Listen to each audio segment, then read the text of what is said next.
It's a real pleasure to be here, an important center for human rights.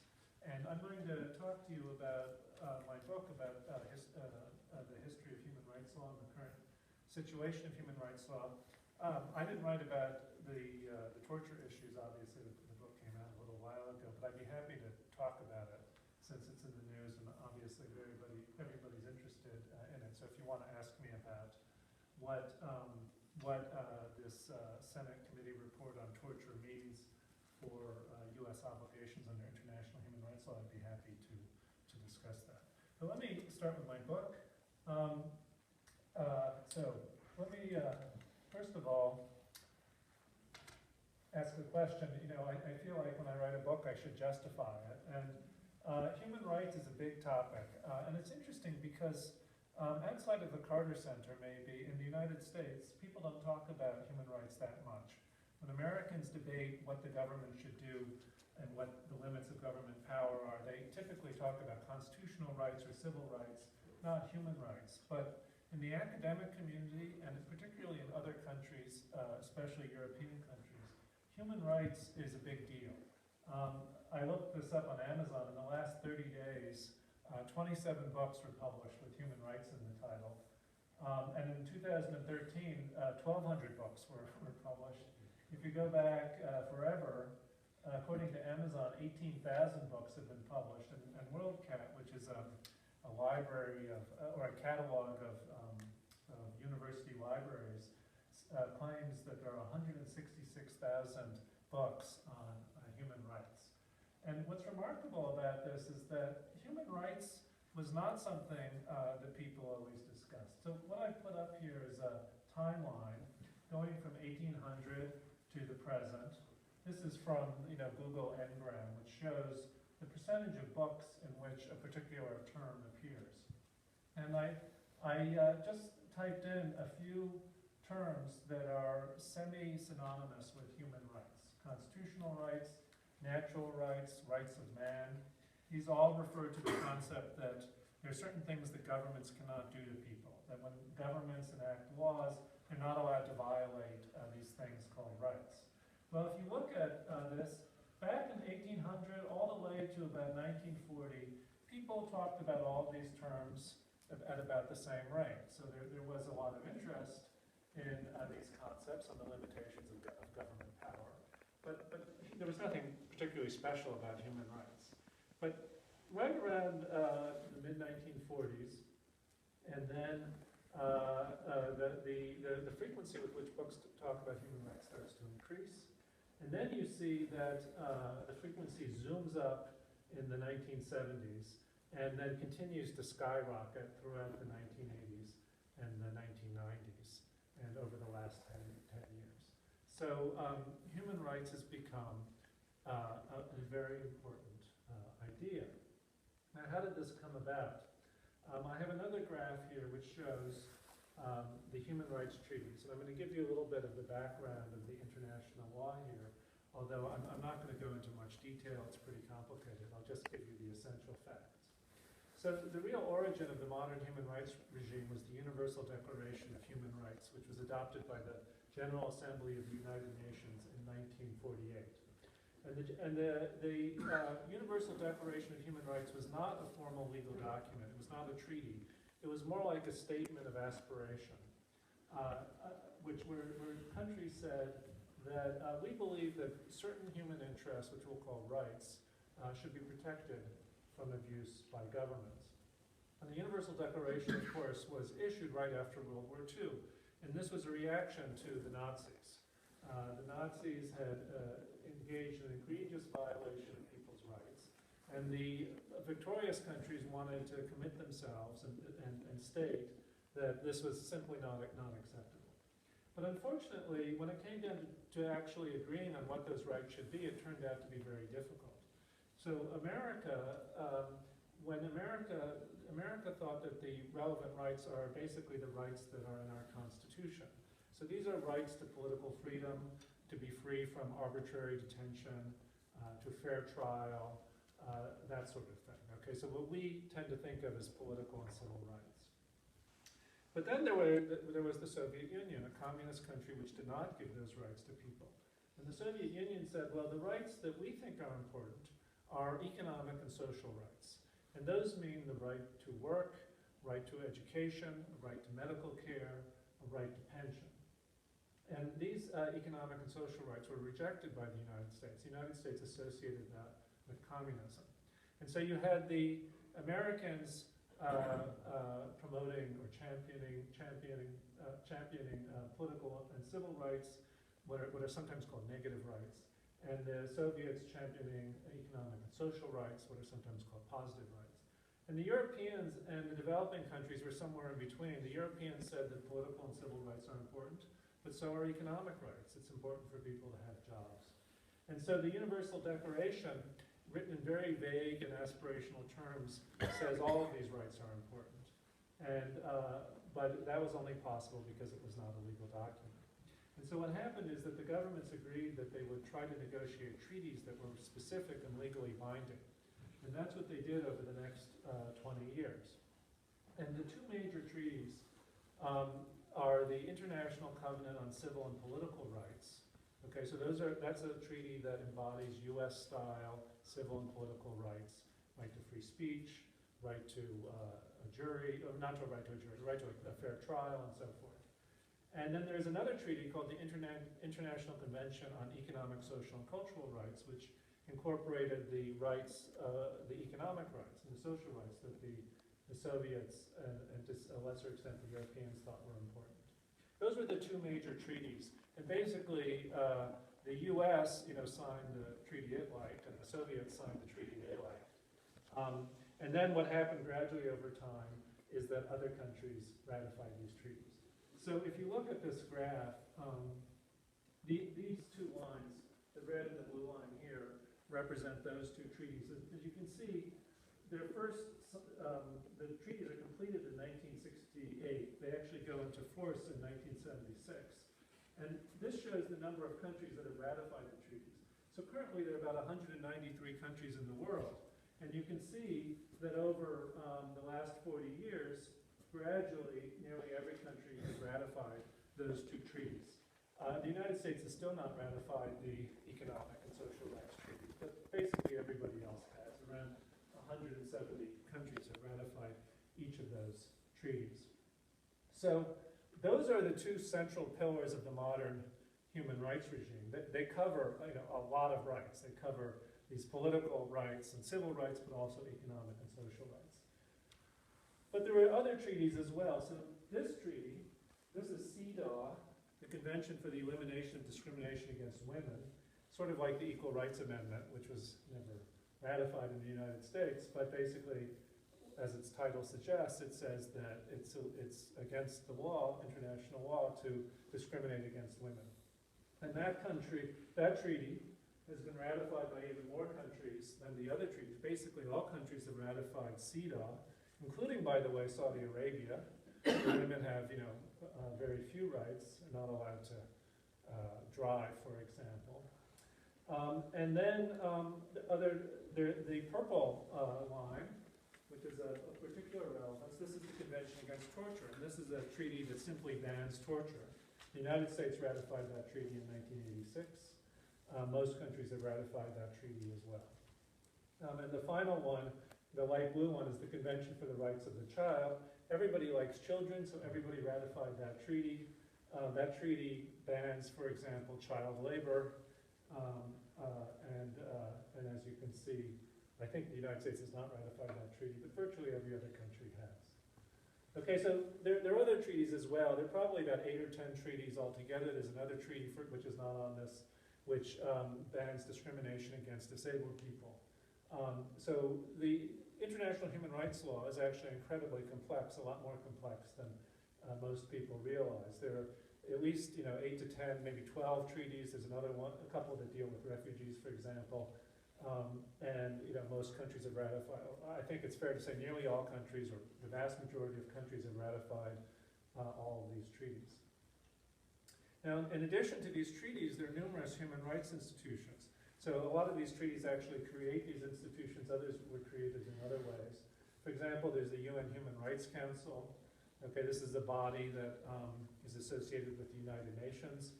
And basically, I think about 40 or 50 countries send delegates to this body, and it's supposed to monitor countries and make sure they comply with their human rights obligations.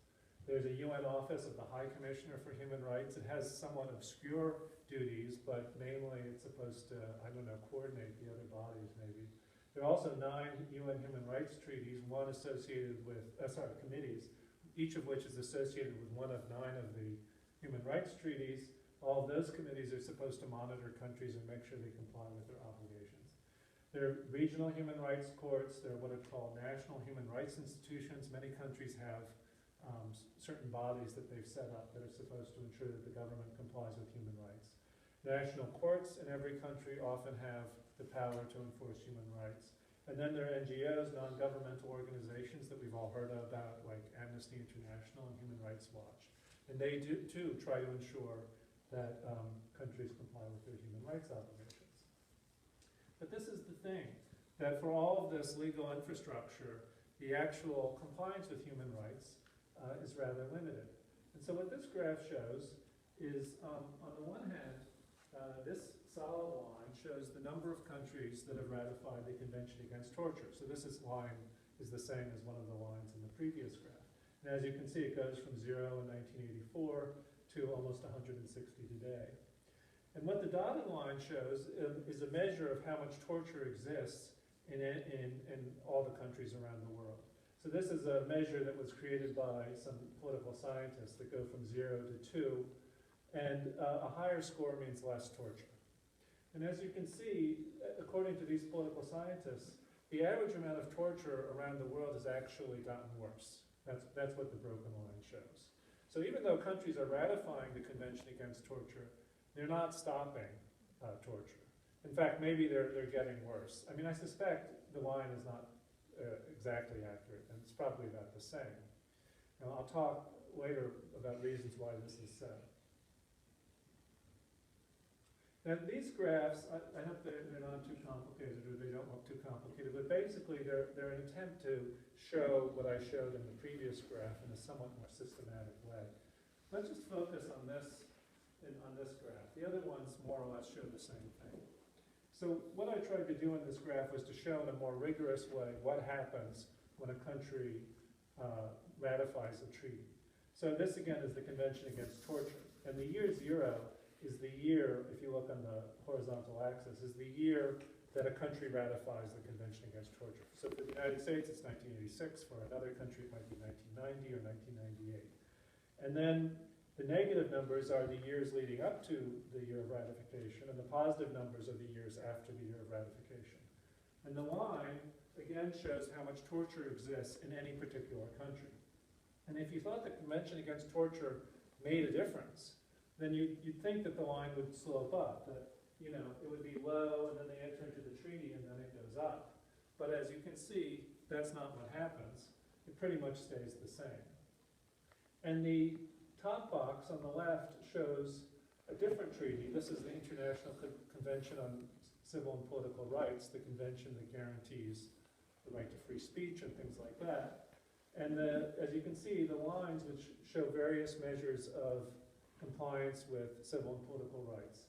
Freedom of speech, freedom of religion, the number of extrajudicial killings by the police, which is a very significant problem in many countries, not in all countries, but in many countries. Independence of the judiciary, and you can see those lines are basically flat. The graph in the upper right is the Convention on the Elimination of Discrimination Against Women. It shows that economic rights of women and social rights of women have remained flat. Their political rights went up a little bit, possibly in response to the treaty. And so, again, what you have is a story. I think the best way to summarize it is that either the treaties did not make a difference in countries' compliance with their human rights obligations, or maybe, it made a slight difference. It made things a little bit better, but not significantly better. It probably depends a lot on which right we're talking about.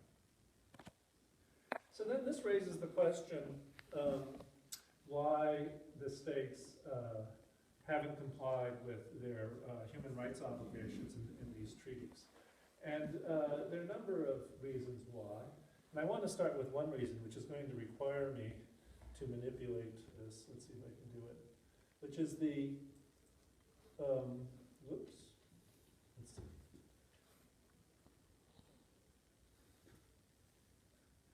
What this, okay, great. So what this shows is a list of all of the rights in all of these treaties. And often when people talk about human rights, they assume that the number of human rights in the world are relatively small, maybe 10 or 15. Maybe because the US Bill of Rights contains maybe 10 or 20 rights. And the idea of human rights is often thought to be an idea about protecting the most significant interests that people have. And how many significant interests are there? Maybe the right not to be tortured and so forth. But it turns out that if you actually sit down and list all of the rights contained in the treaties, you get a lot. Here, you see the right to marriage, right to inherit, right to housing, right of self-determination. And I will just quickly scroll through them. I'm not going to read every right to you, since that would take the rest of the evening and some of tomorrow as well. So the point is, well, how many are you talking about here? It looks like quite a long list. 400. 400. Yeah.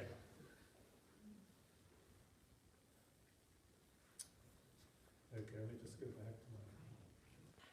So the point is, so one of the points that I want to make is that when these countries have gotten together to negotiate a bunch of treaties, and it turned out as they sat down and tried to figure out, what are the interests that we really need to protect with international human rights, they couldn't narrow it down to just 5 or 10. There were, and in the end, each treaty is very long, and then it seemed to be necessary to create a new treaty and yet another treaty and so on, and that's led to this incredible proliferation of rights. Now, the broader point here is, well, why? Why is it so hard? And, it's a worthwhile exercise to sit down in a room with your friends and to ask yourself, if we were creating a human rights system, what rights would we agree to? And it'll be easy at first. You'll say, well, the right to free speech maybe, or the right not to be tortured, or right to a fair trial. But then someone will say something like this.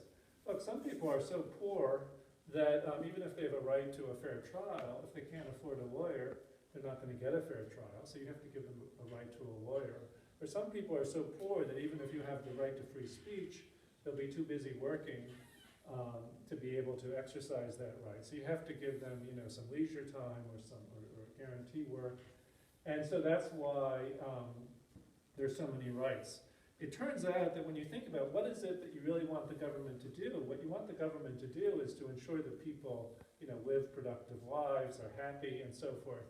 And it's very hard to reduce that goal to just a small number of rights. So this is the problem of reducing policy to rules. We want government to engage in good policy. It's hard, though, to articulate good policy as a set of rules. Now, it's also the case that when a country violates one of these rights, it can always say, look, the reason why we violated one right is that we were trying to vindicate another right. So, for example, suppose a poor country, has police who frequently engage in torture. And this is in fact very common. In most countries, the police forces do engage in torture. They use torture in part just to, they think it's an effective way to keep order, or in order to extract a confession so that they will be able to convict somebody in a trial. Now, government might say, you might say to this government, this is a terrible thing that's happening, you have to solve this problem. And what governments will often say is that we really would love to solve this problem, it's a terrible thing. But if we were to go around trying to stop it, we'd have to investigate all these police departments. That's really expensive. We'd have to probably fire a lot of these police. We'd have to replace them with new people. We'd have to pay them a much higher salary. Part of the problem is we don't get good people because we don't pay them very much. We'd have to train them. That's really expensive. In the meantime, we have a lot of people who are not getting any medical care and children who are not getting educated. And it's really a much better use of our resources to put money into schools and medical clinics. Okay, now that may be a right decision or it may be a wrong decision. It's very hard to complain that the country is violating the Human Rights Treaty, because they can always say, well, you know, if we put all of our money to addressing the torture problem, then we're not going to be vindicating the right to medical care or the right to education, and we ratify the treaty that requires us to respect those rights. Now you could say, well, that's what these international institutions are for. So these international institutions understand that there are conflicts between rights, and that countries have to make trade-offs since they have limited resources. And so the international institutions themselves can make these trade-offs. And that's how it works within countries. So in the United States, for example, there are frequently conflicts between rights. So for example, you have your right to free speech, and you can say anything you want, but there are actually limitations. So you can't, for example, engage in fraud, even though that's a kind of speech. Because if you were to engage in fraud, you would harm other people, and their rights to property would be violated. So the courts have sort of figured out what the contours of the right to free speech should be, taking into account that people have other sorts of rights that need to be respected. And they could do the same thing for countries. But the problem is that the international institutions don't work. So the international institutions have not been given significant legal authority. They've been given very few funds, and they're not really trusted by people. And they're not trusted by people because inevitably an international institution has to be staffed with people from other countries, and you're never really sure that people from the other countries understand the problems in your own. And so the international institutions have not been very effective.